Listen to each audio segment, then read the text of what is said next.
Hermann Hesse, sobre la vejez.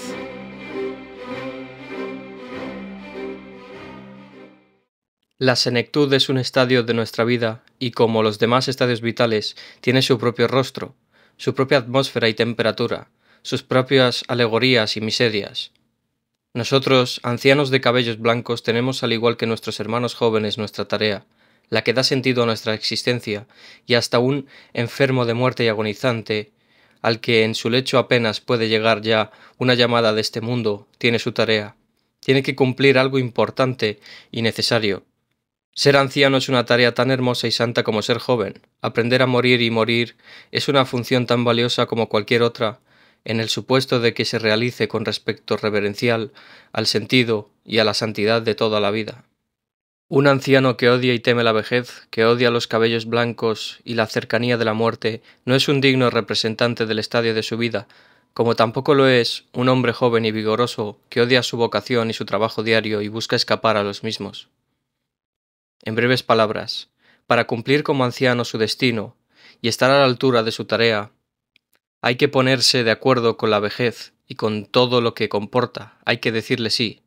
Sin ese sí, sin la entrega a cuanto la naturaleza nos reclama, perdemos el valor y el sentido de nuestros días, tanto si somos viejos como jóvenes, y estafamos la vida. Todo el mundo sabe que la senectud trae molestias y que al final está la muerte. Año tras año se impone hacer sacrificios y llevar a cabo ciertas renuncias.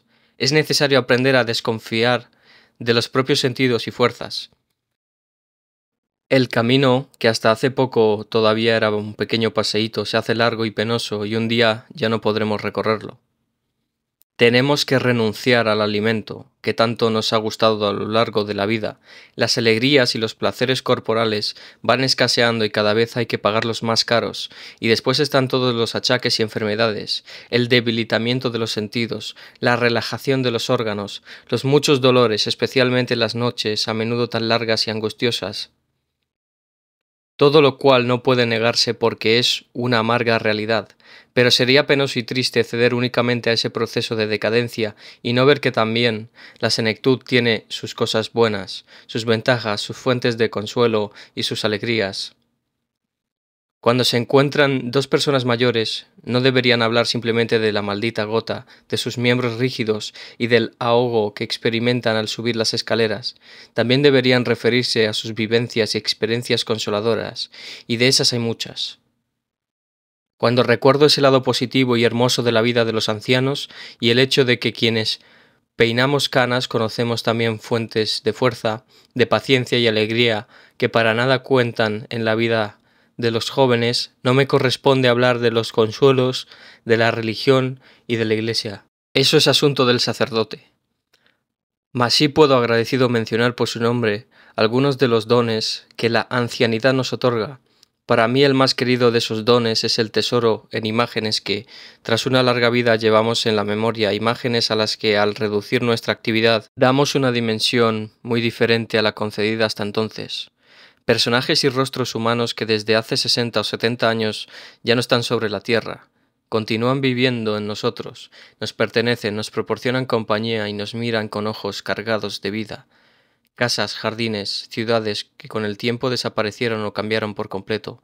Los vemos intactos como en nuestros tiempos, y las montañas y las lejanas costas marítimas que hace décadas vimos en nuestros viajes, las reencontramos frescas y llenas de colorido en nuestro libro de estampas.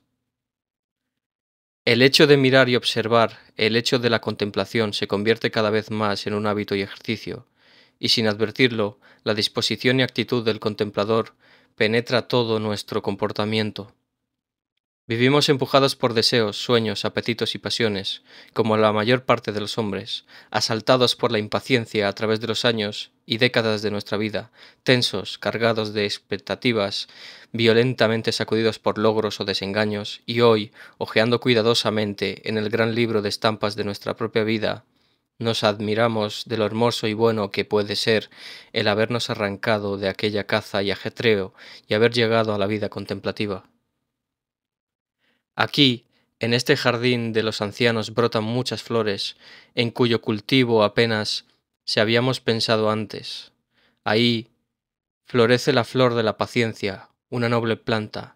Llegamos a ser más tranquilos, más reflexivos, y cuanto menor es nuestro anhelo de intervención y actividad, tanto mayor se hace nuestra capacidad para contemplar y escuchar la vida de la naturaleza y la vida de nuestros semejantes, para dejar sin crítica alguna y con asombro siempre renovado frente a su diversidad, que irrumpa en nosotros, a veces de forma participativa y con tranquilo pesar, a veces con risas, con clara alegría, con humor. Recientemente estaba yo en mi jardín, había encendido fuego y lo alimentaba con hojas y ramas secas. Pasó entonces, junto al seto de espino blanco, una anciana que sin duda rondaba ya los 80, se detuvo y se puso a mirarme. Yo la saludé y entonces se echó a reír y me dijo: «Hace usted muy bien con su fueguecito. A nuestra edad hay que alegrarse paso a paso con la hoguera». Con ello marcaba ya la tesitura de una conversación en la que lamentábamos mutuamente todo tipo de padecimientos y privaciones, aunque siempre en tono de broma, y al final de nuestra charla reconocimos que, a pesar de todo, todavía no éramos tan terriblemente viejos y hasta apenas se nos podía considerar verdaderos ancianos, mientras en nuestra aldea vivieran personas verdaderamente viejas como eran las centenarias. Cuando las gentes absolutamente jóvenes, con la superioridad de su fuerza y su despreocupación, se ríen a nuestras espaldas y encuentran cómicos nuestro caminar torpe, los pocos cabellos blancos que nos quedan y nuestros cuellos tendinosos, recordemos cómo en tiempos nos reíamos nosotros de igual modo, estando en posesión de la misma fuerza y despreocupación, y no nos imaginemos derrotados y vencidos, más bien tenemos que alegrarnos de haber superado ese estadio vital y haber llegado a ser un poco menos inteligentes y tolerantes.